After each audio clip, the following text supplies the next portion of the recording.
7 a.m. on the West Coast, 10 a.m. on the East Coast of America. It's 3 p.m. in London, 7:30 in Mumbai, India, 11 p.m. in Kyoto, Japan. And in Malaysia, it's 1978. I'm Jay Sheldon, and I'm not wearing pants. And I am hot as hell. Still. No, I don't mean I'm hot. I mean I'm hot.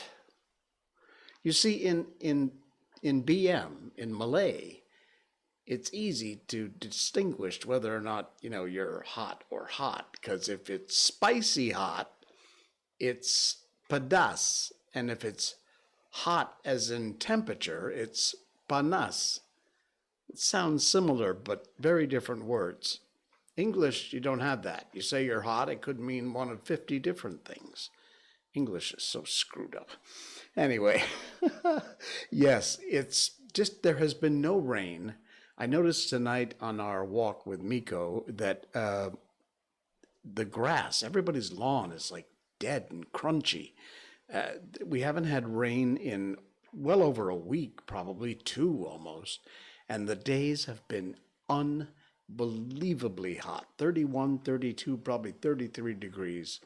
I'm used to Celsius now, so I don't know what that is in Fahrenheit, except hot. And it's relentless. It just does not stop.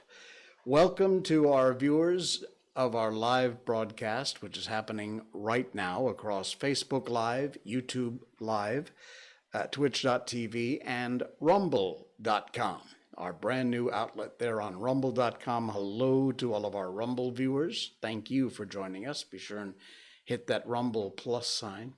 And if you're on Facebook, YouTube, like, share, follow, all those important things. Also, a welcome into our podcast listeners. We are, of course, also a podcast. The audio part of our show goes out just minutes after we're done with our live stream. And it's supposed to be running at the front of my show, but it doesn't always run. At the moment, we're doing a little cross promotion between the wonderful Debbie Wright's podcast, which is called Never Too Late. So we want to tip the hat and say hi to Debbie Wright over there in the U.S. and her great podcast called Never Too Late. So when you're done listening to this podcast, you can find Debbie Wright's Never Too Late podcast. Just give it a search. You'll find it there and give her a listen and a subscribe. Thanks to Debbie Wright for helping to promote I'm Not Wearing Pants also. Let's go, Brandon. All right. And yes, for those of you who are very perceptive, you will notice my tooth is back. Yay! You know what? I got to tell you, she didn't give me a discount for this. I don't get free dental work for this, but I have got to tip of the hat and a hello to Dr. Lim at the Neo Smile Dental Clinic in Sri Petaling. She is an amazing dentist. She's an incredible woman, very caring, and really will take care of you. I could do a lot worse than to recommend Dr. Lim. She is a wonderful person. And she actually, I was going to wind up having to be without my tooth for like 10 days. And I was trying to think, how am I going to keep doing this podcast or live stream with the camera? I'm going to have to wear a mask. So anyway, she came up with a solution. My tooth is back. It's permanent. It feels great. Everything is fine. And I can smile again. So thank you, Dr. Lim at Neo Smile Dental Clinic. If you're looking for a new dentist, check her out.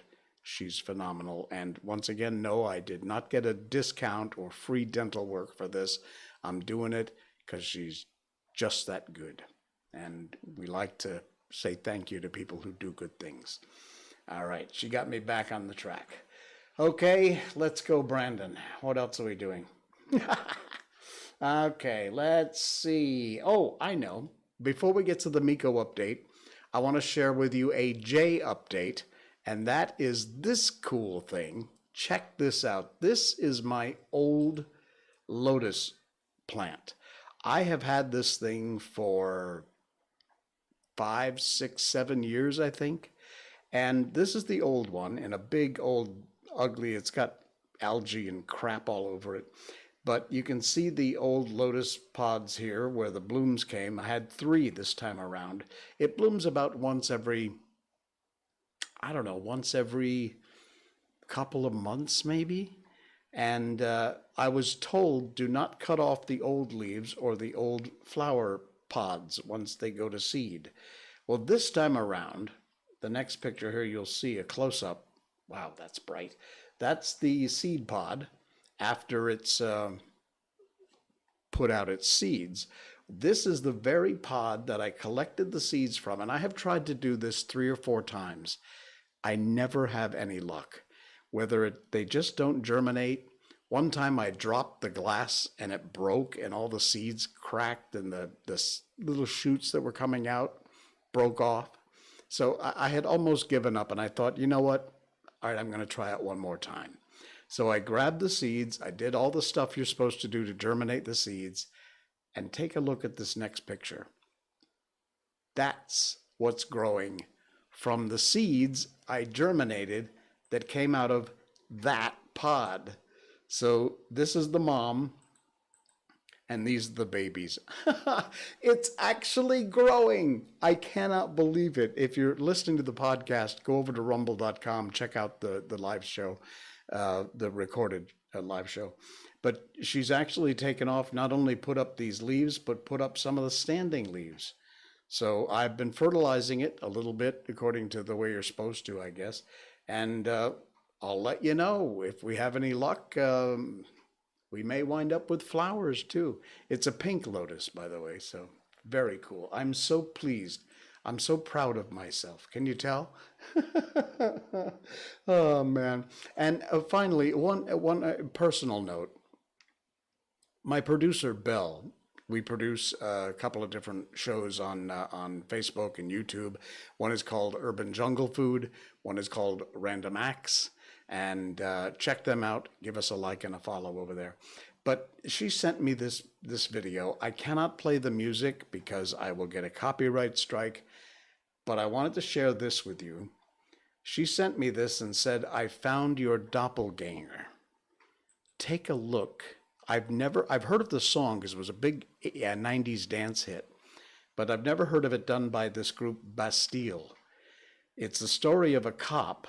It's a very cool music video, and I'm sorry I can't play the music itself. But look at this guy. By the way, I played the role of Tony Yusuf's dad in the film Shadow Play, in which I play a cop. And my wardrobe and the look was very much like this. I'm going to skim through here, show you some of this footage. But this guy, I cannot believe how much he looks like me. It is insane. I'm not saying, whoa, look at me. I'm just saying, this is unbelievable, this doppelganger of me. Look at that. Go watch Shadow Play, by the way. Go check out, or you know what, if you play the game Simulacra, I also, for some reason, I always get cast as a cop, an old detective. Check out either Simulacra or Shadow Play. You'll love Shadow Play. But my character looked exactly like this in that film, and it's incredible how much this guy actually looks like me. It is insane. Let's get back to a couple of close-ups of this guy. Where is he? There's a scene at the end where he's dead. Somehow. I don't know what happened. It's a weird music video, but it's quite cool. Let's play. There we go. There, that's me dead. Look at that. Check it out. If you're over on YouTube, check out, put in the search bar, put Bastille, Bastille, of the Night, official music video. You can check it out. The strangest thing. And thank you, Belle, for sharing that. Okay, it's time. Miko update. Miko update. She's here. She's downstairs sleeping tonight. and she had an incredibly busy day today. She's doing well, not too much to update except to tell you about her adventure. This was at City Park next to Wanutama Shopping Center here in Malaysia. And she had a great time, made a bunch of new friends, and spent a lot of time in this fenced-in off-leash area. You'll see here. Can I get my mouse back? Yes. No. Go back to the wide shot. There you go. Okay. So this is her. This is the fenced-in area. It's a great, great area where dogs, owners are very responsible there. They keep an eye on their dogs. They break up any little incident that happens, but usually before it happens. But she had an absolute ball today. And then we went out, and I don't know if you can see it, but back behind here, there's a lake. I think it's probably a man-made lake. It's got some turtles and frogs and things in it. But she went down to look when we left the off-leash area. She's back on her leash. She went down to look in the water and didn't realize that the bank didn't slope down. It cut straight off. And as she stepped off, she splashed right into the lake. And she didn't get too scared. She was all right. She did okay. But it surprised the hell out of her. So she wound up getting another bath when we got home. But she wound up falling in the lake today. It was great. She was fine, no problem. She recovered in an instant, and everything was fine. So she's doing very well. And the last bit of update on Miko is we just weighed her last night. The average weight for a female Shiba Inu is about 9 kilos, 9 plus a little bit, maybe. That's average weight. This little monster is 11.1 kilos. 11.1 kilos. And if you look here, look, she's not that fat. You see that? Check that out. She's very solid, though. Very solid. I think this was her just after she fell in the lake. So, yeah, 11.1 kilos. She's doing very well. Fantastic. Now, by the way, I'm just going to add this onto my Miko update. This isn't Miko, obviously, but how cute is this? Check it out. Squid Game's Shiba Inu. Don't ask me how they got this Shiba to sit still for this, but this is a classic. If you're listening to the podcast, I'm sorry. It's a Shiba Inu in one of the guards from the Squid Games outfit, and it is just amazing. You got to check it out. Go over to our rumble.com/JSheldon and check out the video rebroadcast of our show. You can check out all the visuals that go with the program. All right. We promised you stupid things pets have done tonight, so we're going to get into that now. I'm not going to go on a whole rant about how all animals are dumb, because that would be an utter lie. And we all know animals are actually quite intelligent, but even the most intelligent species can have some really dumb moments. Serena Lee, hey! Welcome in. Welcome to the show. Thank you for stopping by. Be sure you hit that like and share button, Serena. Thank you. I think I've got something from you tonight in my show. I've got so many tabs open here. It's insane. All right. So, unfortunately, here we go. These are just some, it's from a website called diffused.com. You'll find a link in the show notes. You can check it out yourself if you want to. But this is a pit bull. And one day I hear him growling and barking outside. Not normal for him. He usually barks 1 or 2 times and then he's ready to come in. So the owner goes outside and he's having a standoff with something. He keeps inching closer to something that the owner can't see, then growls and barks and runs away. And then the owner calls out to him. He comes over, he whimpers, and then returns and continues this growling. Getting closer to inspect what he thought maybe would be a toad or a mouse or something, anything. Turns out he was having a 10-minute standoff with a dead leaf. That was all this commotion over a leaf. Although I have to tell you, I've seen Miko do the same thing over a bamboo leaf that falls in the yard. She'll go nuts. Check this ingenious move out. My dog wouldn't come in from the front garden, so I rang the doorbell, and she ran straight in so she could look out the window to see who was there. So the dog is outside, won't come in. The owner rings the doorbell, and the dog runs around, comes into the window to see who's there. Brilliant. Brilliant. I bring bagels as gifts. I'm not going to do all of these. Check it out. The link's in our show notes tonight, but these are funny. 4 a.m., woke up to the sound of my cats. I've hunted and caught a thing noise. It's a high-pitched squeak, mouse, meow, thrill, happiest of cats, meow. She's running closer and closer, squeaking all the while, and she obviously had her prize in her mouth as she ran. I live in a place that rarely gets mice or anything nasty, so as usual, I assumed it was her toy she wanted to show off. And then she dropped a full bag of bagels on my face. What the cat was doing with bagels. But this is great. This one I think we all can relate to if we have pets. At 4 p.m. every day, this guy's dogs look out. There's a picture here of the dogs looking out the front window to watch for the owner to come home. They still do this despite the fact the guy's been working from home for over a year.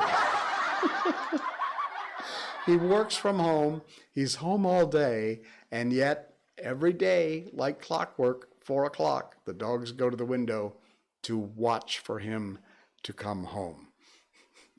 Amazing. All right, I'm not going to bore you with any more of these, but do check them out. It's a funny article. There's a lot of great ones there.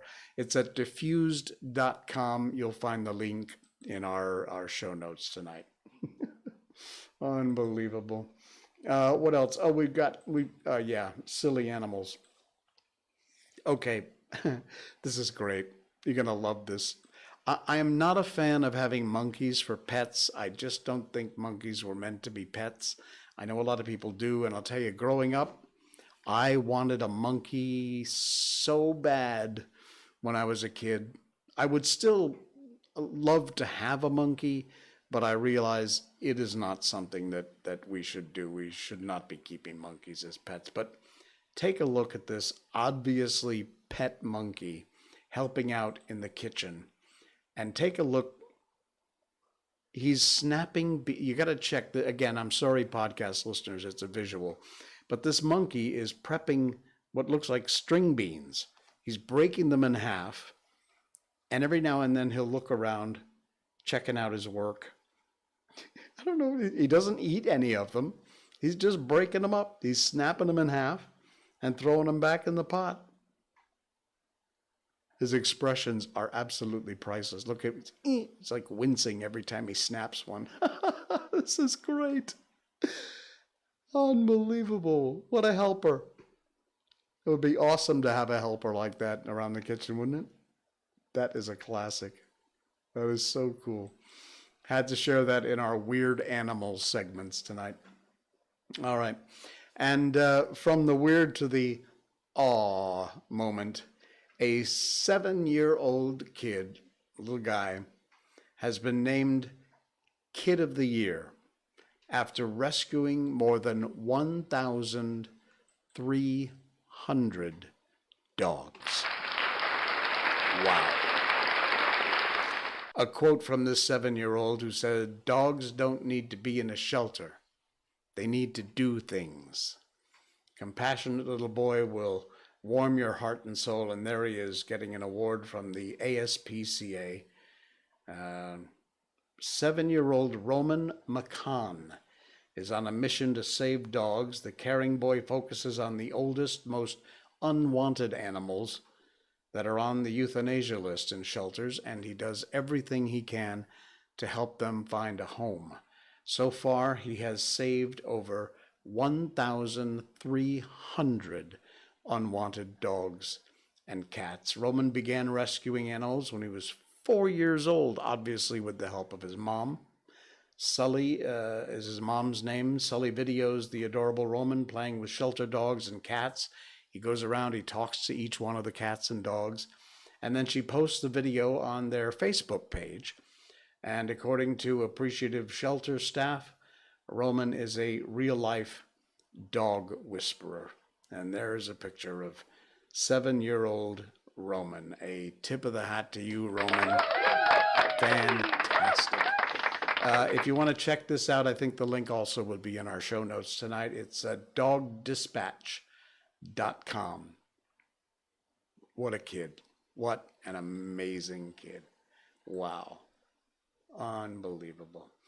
All right. Why does this light keep coming up? Can we dump that? Thank you. All right.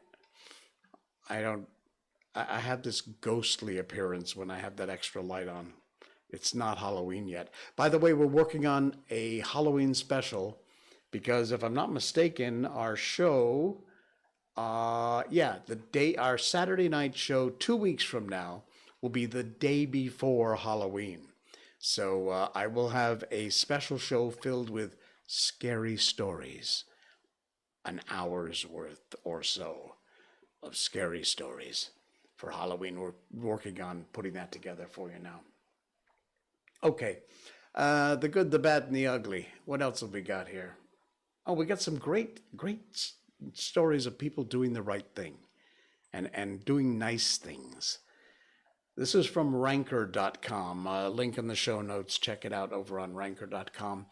Marie Curie and her husband in 1903 won the Nobel Prize. They had discovered the elements radium and polonium, along with another researcher. In 1911, she won another Nobel, but this time Curie was a widow.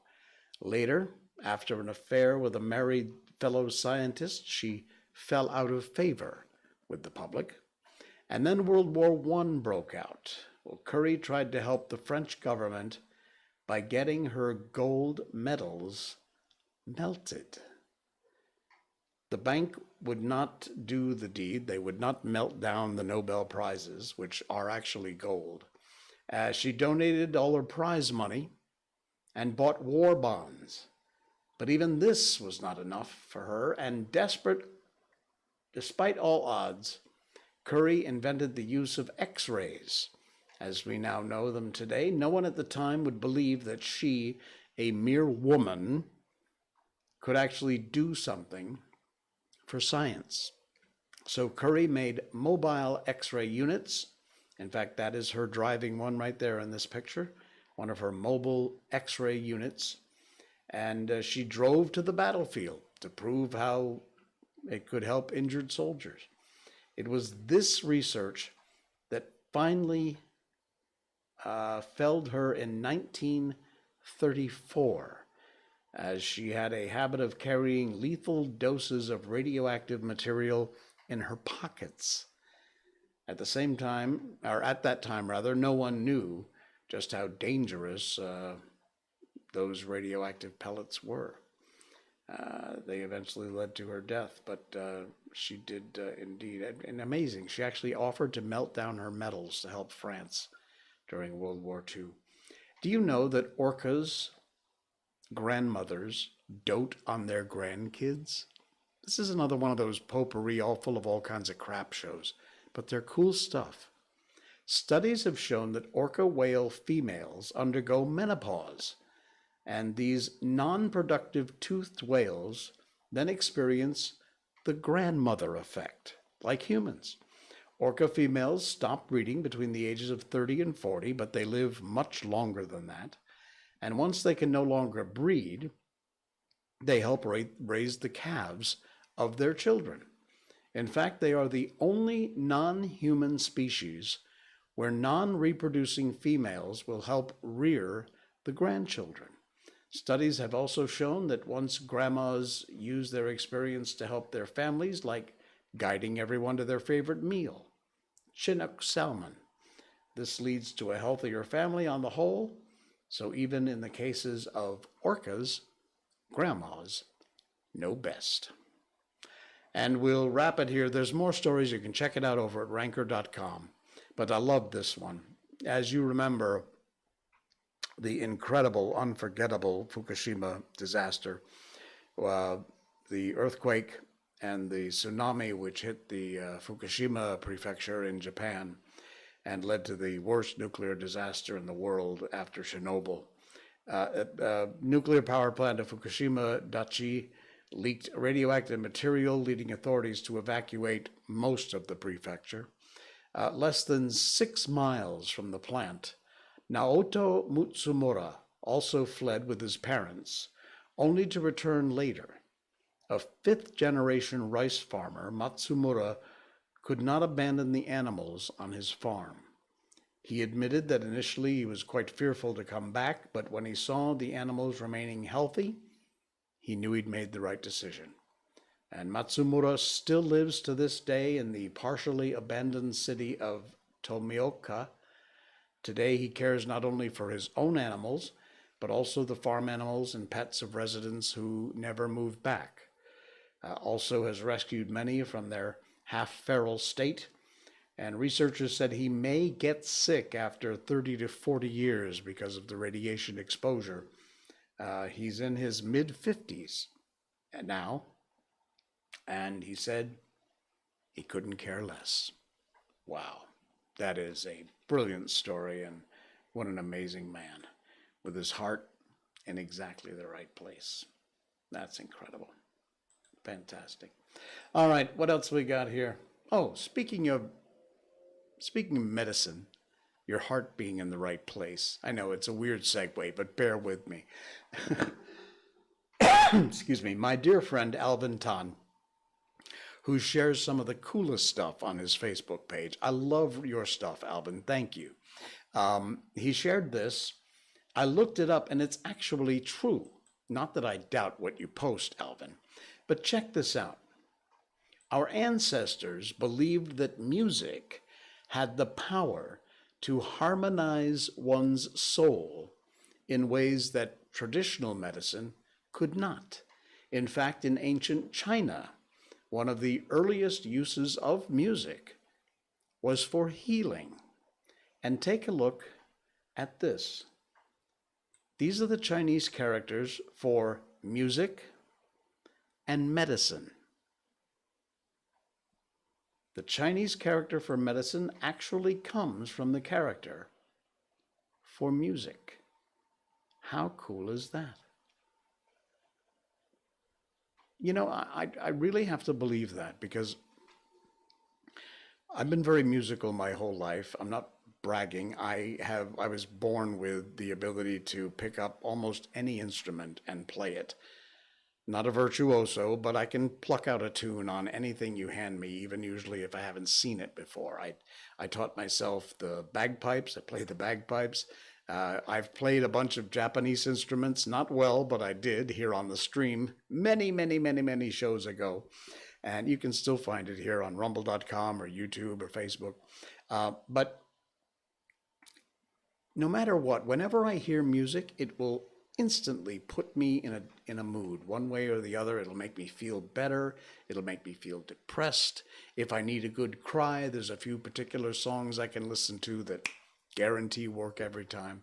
So medicine and music, not that far apart. And this was fascinating. Thank you for posting this, Alvin.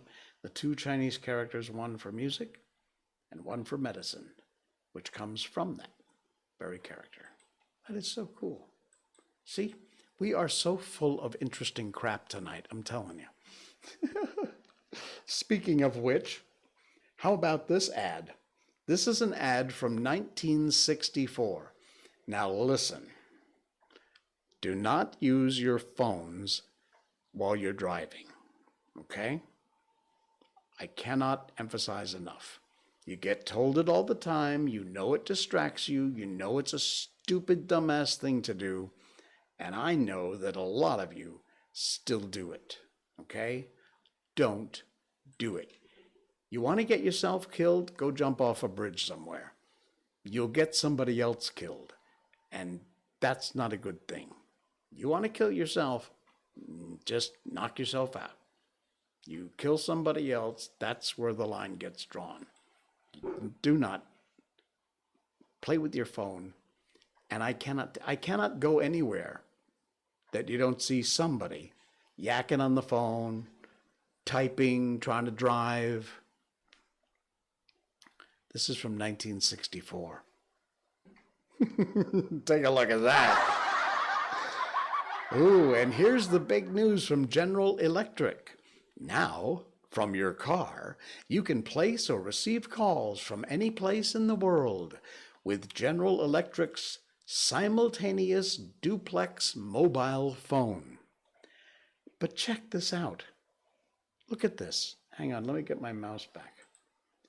She's dialing a rotary phone. You see that? Look at that in this picture. I don't know what these buttons do. I can't get close enough to tell. That's the only description there. General Electric's simultaneous duplex mobile phone.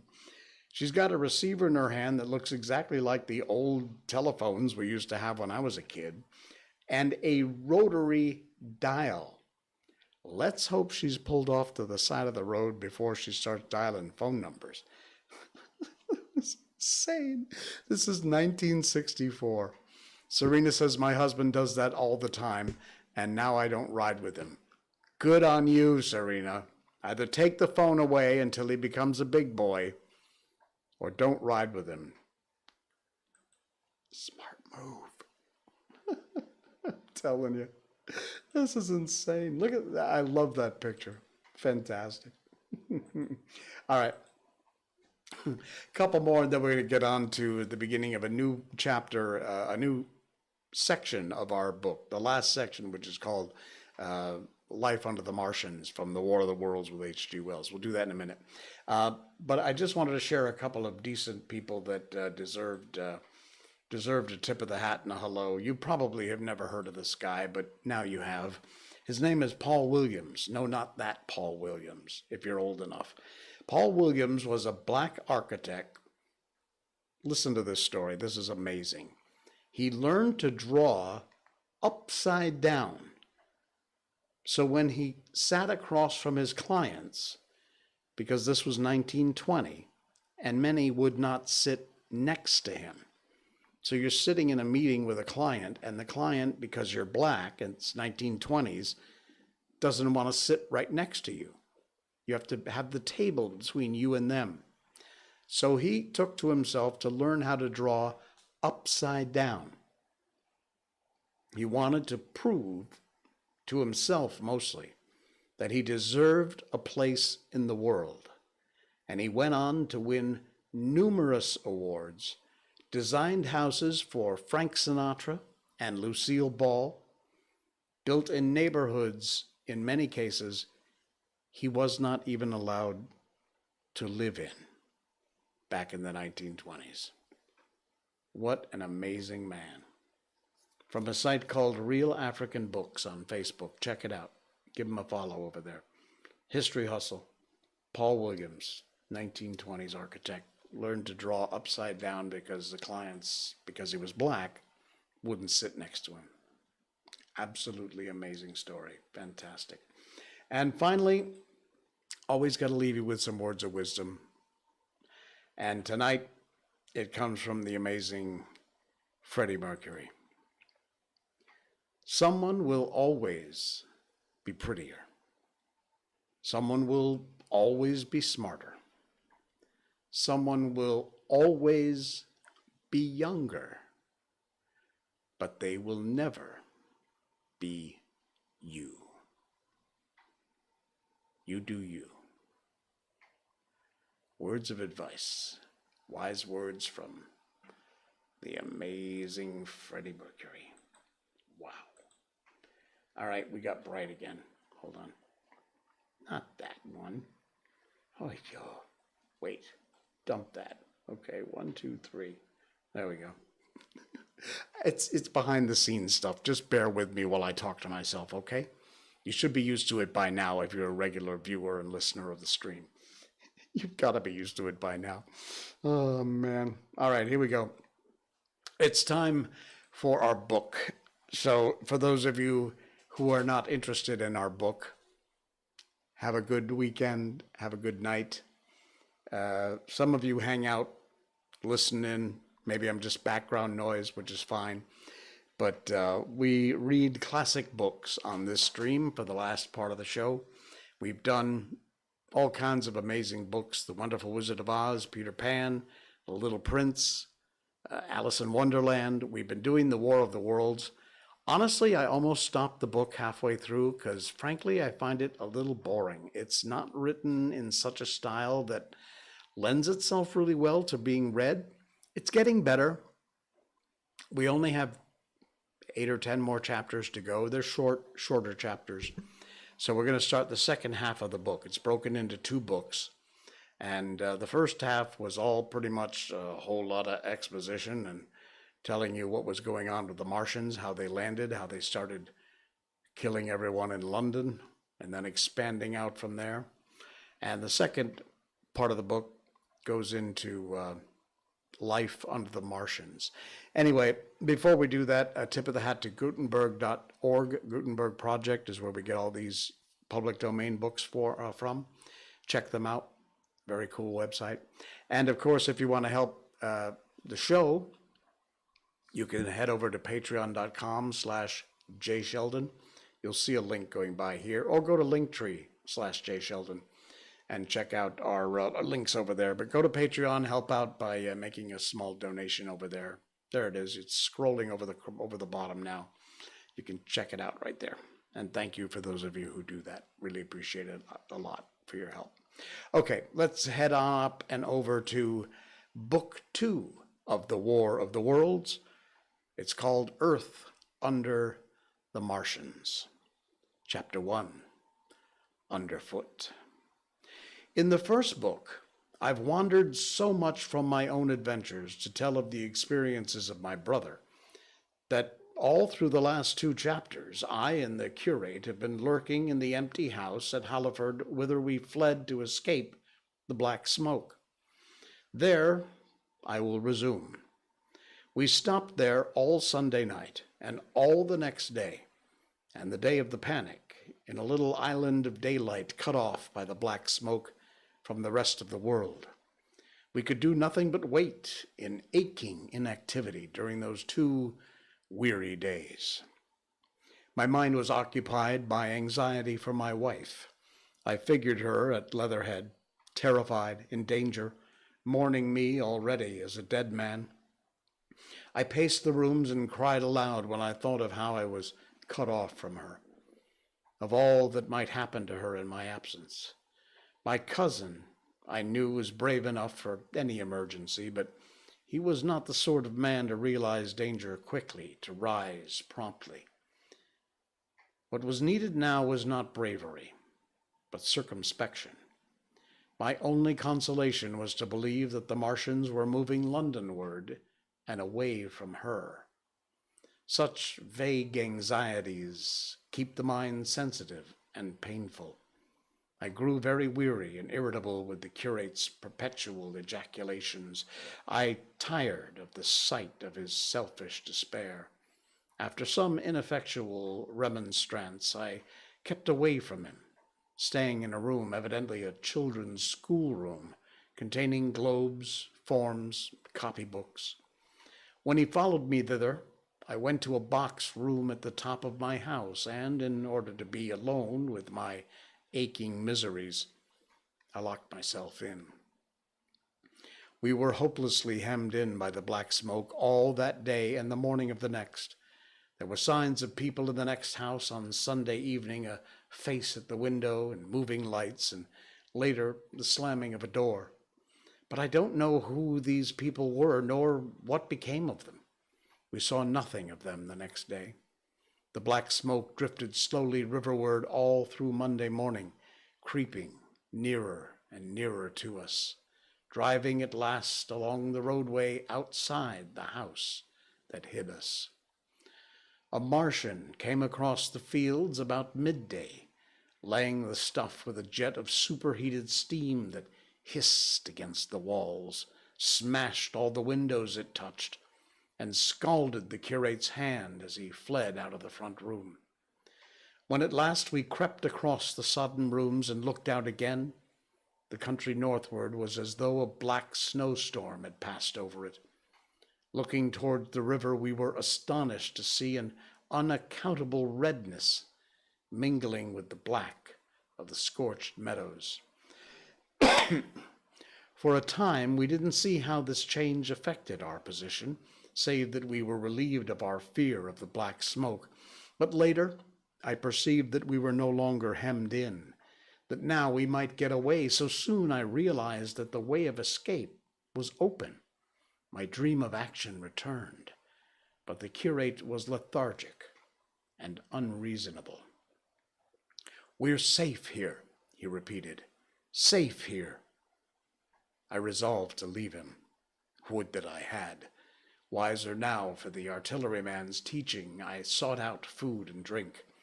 I found oil and rags for my burns, and I also took a hat and a flannel shirt that I found in one of the bedrooms. When it was clear to him that I meant to go alone, had reconciled myself to go alone, he suddenly roused himself to come. And all being quiet throughout the afternoon, we started around 5 o'clock, as I should judge, along the blackened road to Sunbury. In Sunbury, and at intervals along the road, were dead bodies, lying in contorted attitudes, horses as well as men, overturned carts, luggage, all covered thickly with black dust. That pall of cindery powder made me think of what I had read of the destruction of Pompeii. We got to Hampton Court without misadventure, our minds full of strange and unfamiliar appearances, and at Hampton Court our eyes were relieved to find a patch of green that had escaped the suffocating drift. We went through Bushy Park with its deer going to and fro under the chestnuts, and some men and women hurrying in the distance towards Hampton, and so we came to Twickenham. These were the first people we saw. Away across the road, the woods beyond Ham and Petersham were still afire. Twickenham was uninjured by either heat ray or black smoke, and there were more people about here, though none could give us news, for the most part they were like ourselves, taking advantage of a lull to shift their quarters. I have an impression that many of the houses were still occupied by scared inhabitants, too frightened even for flight. Here, too, the evidence of a hasty rout was abundant along the road. I remember most vividly 3 smashed bicycles in a heap, pounded into the road by the wheels of subsequent carts. We crossed Richmond Bridge about 8:30. We hurried across the exposed bridge, of course, but I noticed floating down the stream a number of red masses, some many feet across. I didn't know what those were. There was no time for scrutiny, and I put a more horrible interpretation on them than they deserved. Here again, on the Surrey side, were black dust that had once been smoke, and dead bodies, a heap near the approach to the station. But we had no glimpse of the Martians until we were some way towards Barnes. We saw in the blackened distance a group of 3 people running down a side street toward the river, but otherwise it seemed deserted. Up the hill, Richmond town was burning briskly. Outside of the town of Richmond there was no trace of the black smoke.